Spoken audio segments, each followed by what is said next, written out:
Generally, we don't bother to read the former President Donald Trump's deranged posts on social media.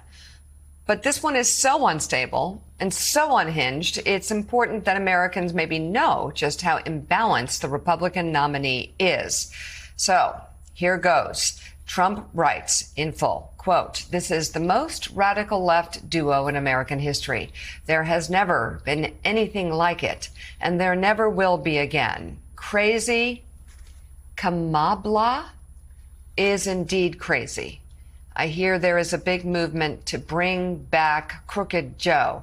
What are the chances that Crooked Joe Biden, the worst president in the history of the U.S., whose presidency was unconstitutionally stolen from him by Kamala, Barack Hussein Obama, crazy Nancy Pelosi, shifty Adam Schiff, crying Chuck Schumer, and others on the lunatic left, crashes the Democratic National Convention and tries to take back the nomination, beginning with challenging me to another debate. He feels that he made a historically tragic mistake by handing over the U.S. presidency, a coup, to the people in the world he most hates, and he wants it back now." So Charlie, campaigns are about contrasts, and that's exactly what I was saying before.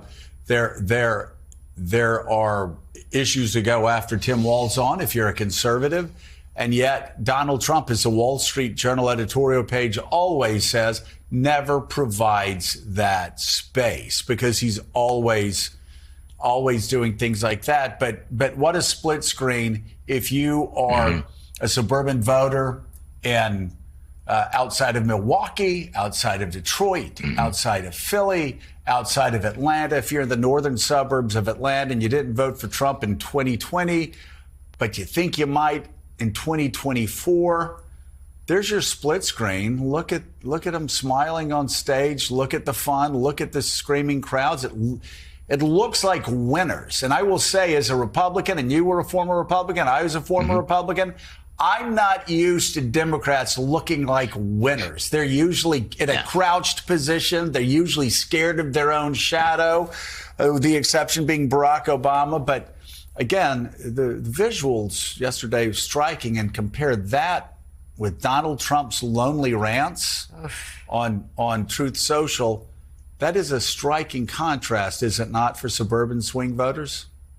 It is a striking contrast, and it's also important context. I want to go back to something that Mike Barnacle said. You know, you look at Tim Walz, and he's not a scary guy.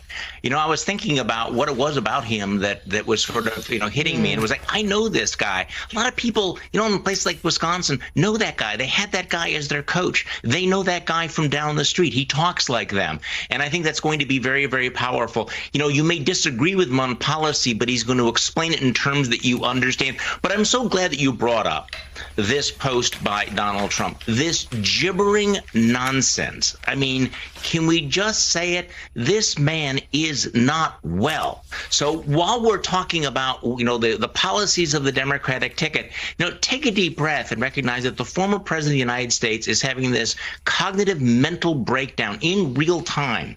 In plain view. I mean, what is that paranoid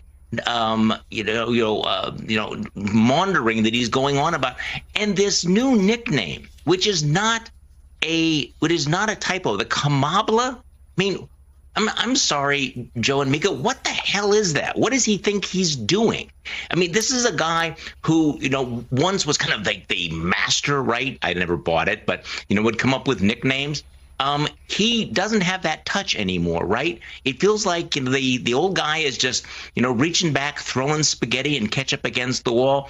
But I'm guessing that most people are looking at that tweet and going, are they going to get this guy help? Is there something going on with him? Because this certainly does not sound like somebody who is doing well or is feeling confident. So whatever concerns you might have about the Democratic ticket, this is important to sort of take a deep breath and say, meanwhile, over here, the former president of the United States is losing his freaking mind.